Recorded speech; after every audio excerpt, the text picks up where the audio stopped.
Assalamualaikum warahmatullahi wabarakatuh. Halo guys, jadi di sini aku mau menceritakan eh, pertemuan di mata kuliah public speaking, pertemuan ke-13 ya. Nah, seperti pertemuan pada umumnya, akan ada 3 teman kita yang maju.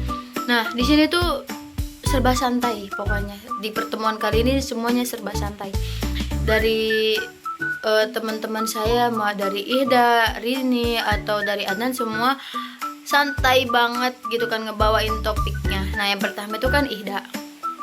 Ihda itu menjelaskan tentang menjadi generasi yang bermanfaat di era digital. Nah, ini tuh relate banget ya. Di zaman sekarang tuh kayak apa-apa serba teknologi, serba digital gitu kan ya. Dari tidur sampai bangun lagi itu jadi apa-apa teknologi gitu, apa-apa internet gitu kan ya. Nah, kita tuh harus bisa yang namanya memanfaatkan teknologi itu sebaik-baiknya gitu tuh. Jadi jangan menyalahgunakan teknologi gitu tuh. Nah, teknologi itu bisa membawa positif bagi bagi penggunanya gitu tuh kalau digunain dengan baik. Nah, cara memanfaatkan teknologi di era digital ini yang pertama itu kita bisa menyebarkan konten yang positif. Jadi zaman sekarang tuh kan apa-apa tuh konten kan ya, konten. Nah, banyak banget di zaman sekarang orang yang mau jadi yang namanya konten kreator. Nah, daripada konten-konten yang gak jelas, yang gak bermanfaat, kita bisa tuh menyebarkan konten yang positif atau berdakwah lewat konten juga bisa dengan menyebarkan motivasi, edukasi atau info-info yang bermanfaat gitu kan.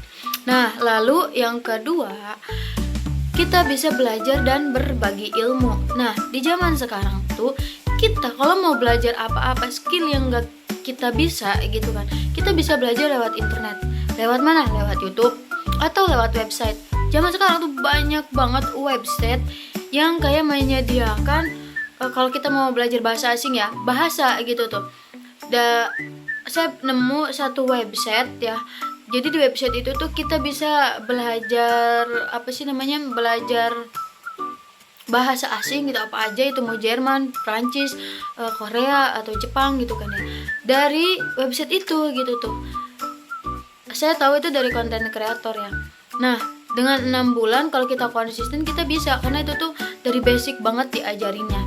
Terus juga kita juga nih bisa juga menyebarkan ilmu yang kita miliki, skill yang kita miliki. Misalnya kita tuh bisa misalnya kita mau berbagi ilmu public speaking, misalnya kita supaya nggak gugup ketika public speaking di depan banyak orang gitu. Kita bisa tuh bikin videonya atau bisa bikin e-booknya gitu kan ya.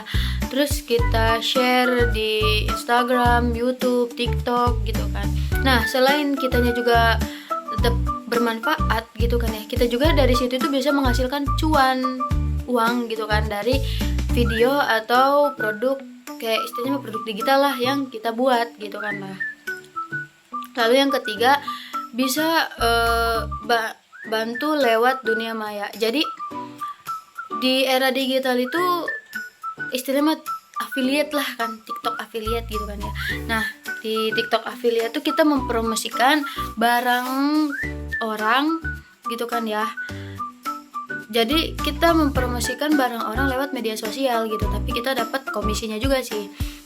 Nah, selain kitanya juga dapat uang ya, kitanya juga bisa membantu orang lain gitu kan. Terus yang ketiga, kita juga harus menjaga etika digital. Gimana maksudnya? Maksudnya itu kita tetap sopan. Jadi hindarin yang namanya komentar negatif. Jadi apalagi tuh ya di zaman sekarang tuh banyak banget netizen tuh yang kayak kalau gak suka ya udah diketik gak sukanya gitu tuh, nyeplosnya gitu, pedes banget gitu ngetiknya itu kan. Padahal itu sebenarnya mah janganlah gitu kan, itu bisa nyakitin hati orang gitu tuh. Kita tuh harus berempati meski cuma lewat layar gitu. Lalu yang terakhir, bangun jejak digital yang positif. Jadi apa yang kita posting hari ini gitu kan bisa dilihat selamanya gitu kan. Nah, pastiin gitu tuh konten atau video yang kita posting itu bermanfaat gitu tuh. Jadi hal baik gitu, bukan hal-hal yang merugikan orang lain. Nah, kesimpulannya dari tema ini, di dunia digital, kebaikan sekecil apapun bisa berdampak besar. Mulailah dari hal kecil dan jadilah pribadi yang memberi nilai di dunia maya maupun dunia nyata. Lalu yang kedua itu tema yang dibawakan oleh Rini Sumarni. Nah, tema ini tuh gagal ya tumbuh, relate banget. Karena dulu saya juga pernah yang namanya gagal. Pastilah semua orang juga pasti pernah ngerasain gagal kan. Nah, orang yang sesukses pengusaha juga pasti pernah merasakan yang namanya kegagalan gitu kan. Nah, tapi itu tuh kegagalan itu tuh harusnya dijadiin kita buat semangat atau introspeksi atau evaluasi apa yang kurang dari usaha kita. Itu sih yang saya ambil ketika saya merasakan kegagalan. Kegagalan dulu itu, jadi ceritanya saya tuh pengen yang namanya ngebanggain orang tua, ngebanggain kiai pondok gitu kan. Pastilah semuanya juga mau. Nah, jadi teman-teman seangkatan saya tuh MTS Mondok itu kan semuanya udah yang namanya ngasih piala. Dari teman saya lomba pidato bahasa Arab udah ada, terus lomba pramuka, udah lomba silat. Nah, karena seangkatan itu saya cuma 5 dan mereka berempat itu semuanya udah ngasih piala, cuma saya doang yang belum gitu kan. Di situ saya kayak ya Allah gitu tuh, terus berdoa ya, usaha tapi terus berdoa, ya Allah saya tuh pengen ya Allah ngebanggain gitu, pengen ngasih piala aja, nggak apa-apa deh 1 deh kata saya tuh kan, nggak apa-apa 1 G, yang penting bisa lah ngasih piala, jangan cuma teman-teman saya doang, saya juga pengen gitu kan ya. Terus tuh saya ngajuin lah diri lomba, tapi itu lombanya sepondok gitu kan ya.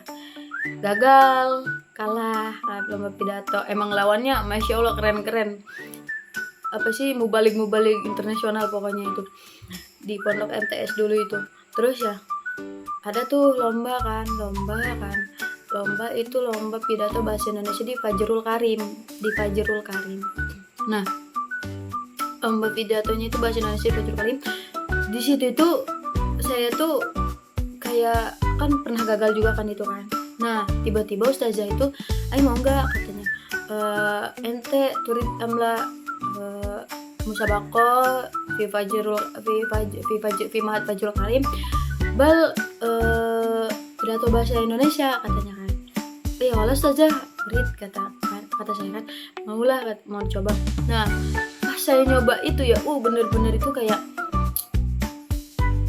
gimana ya? Kayak saya tuh pesimis, takut gitu. Apalagi saya pernah lomba di pondok itu saya gagal gitu kan ya. Nah, ini mau dilombain lagi sama seluruh pondok gitu, semuanya ada gitu, yang mana orangnya pasti keren-keren gitu kan ya. Saya takut di situ kan. Terus tapi ustazah saya bilang jangan kayak pesimis gitu tuh, percaya sama kemampuan diri kamu sendiri gitu tuh. Kalau misalnya kata kamu bisa, tapi dibarengin sama berdoa juga katanya kan. Nah, singkat cerita kan, pokoknya saya dilatih. Nah, ada satu ustadz itu saya nggak bisa sebutin, ustadznya itu bener-bener ngomong itu pedes, nyeletuk pedes, pokoknya kayak kamu tuh kalau kayak gitu gak bakal bisa menang, kamu tuh nggak bisa lah, udahlah diganti aja, diganti. Nah, kata digantinya itu saya tuh udah ya, saya mau gagal lagi sih. Nah, di situ saya coba berlatih sampai saya kalau udah bener-bener berlatih, di depan kaca saya berlatih, di kamar mandi pun saya tetap berlatih gitu kan ya.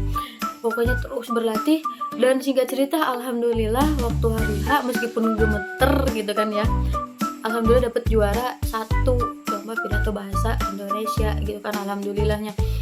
Meskipun itu ada adegan groginya gitu, tapi dari situ saya percaya di kegagalan itu pasti bakal ada keberhasilan. Nah, tinggal kitanya aja mau belajar dari kegagalan atau mau kalah dari kegagalan itu gitu tuh. Kalau mau belajar pasti bakal ada keberhasilan nanti di depannya. Nah, lalu yang ketiga itu Muhammad Adnan, yang mana Muhammad Adnan tuh dia ngebawain tentang tema first impression di mata kuliah public speaking. Nah, sebenarnya mah kalau dibilang first impression, saya juga first impression ya di mata kuliah public speaking ini gitu. Kayak ekspektasinya itu masya Allah gitu tuh, di luar ekspektasi. Maksudnya kira mah kita bakalan kayak teori gitu kan ya, ternyata ada sih teori. Nah tapi lebih ke praktek, apalagi maju di depan banyak orang gitu kan ya, apalagi kayak ngelihat teman-temannya masya Allah keren banget public speakingnya gitu kan ya. Kalau sama saya mah apalah gitulah, kurang lah saya mah kalau dibandingin sama mereka. Ada sih insecure-nya gitu kan, cuma dari insecure itu harusnya dari kelebihan orang tuh bisa jadi pelajaran buat saya gitu kan ya. Oh ternyata gini gitu kan, jadi buat ilmu juga kan. Nah Muhammad Adnan ini dia itu ngebawain temanya yang benar-benar kayak keren banget menurut saya. Kerennya kenapa? Karena dia tuh body language-nya main, ekspresinya juga apa ya, ekspresi tuh bukan emosi kayak, pokoknya mah ekspresinya juga main ya, terus intonasinya juga main gitu tuh. Jadi kayak semua orang tuh jadinya ngelihat ke dia gitu tuh. Padahal mah yang seperti Bapak Adi omongin ya, sanajan laukna tempe mau dimasak na ngeunah mah tetep ngeunah kan. Tapi sanajan nu dipasak kena eta daging, amun hambar, amun alot tetep baik tengenah kan. Nah jadi si Adnan tuh kayak temanya masih simpel gitu kan, tapi dia ngebawainnya keren banget gitu. Jadi nyampe semua mata itu tertuju ke dia gitu tuh. Nah first impression, kalau masalah first impression di mata kuliah public speaking ini sama kayak Adnan gitu kan. First impression di situ tuh kayak orang-orangnya itu menurut saya welcome lah, enakan gitu kan. Enakan dalam arti ya enak lah gitu temen-temennya gitu kan. Maksudnya kayak bisa lah ngehargain, terus kayak kalau emang lagi public speaking semuanya pada diem, meskipun adalah ributnya pada diem, orangnya juga lucu-lucu, seru-seru. Makanya mata kuliah di semester 4 ini yang paling favorit itu apa? Public speaking. Mata kuliah yang paling dinanti-nanti itu public speaking gitu.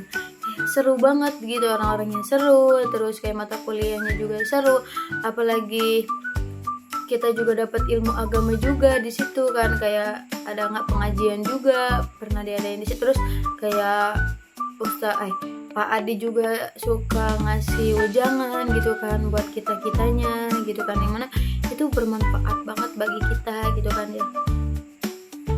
Kayak ya gitu, public speaking itu mata kuliah yang benar-benar favorit banget gitu. Di situ kayak kalau orang presentasi ya semuanya diem merhatiin gitu kan. Sedangkan kalau di kelas aslinya ada yang ngeremehin iya, ada yang kayak berisik iya, pokoknya mah lebih ke ngeremehin gitu kan ya. Dari situ tuh kita tahu gitu bahwasanya sedikit orang yang bisa menghargai seseorang gitu. Enggak semuanya orang bisa menghargai seseorang gitu. Kayak kita udah ngehargain kayak kita udah kayak usaha atau apa gitu, seenggaknya hargain lah usaha teman kita gitu kan yang udah presentasi, malah diremehin gitu tuh. Jadi ini sih definisi yang namanya adab itu tetap di atas ilmu gitu, cuma adab juga butuh ilmu gitu kan.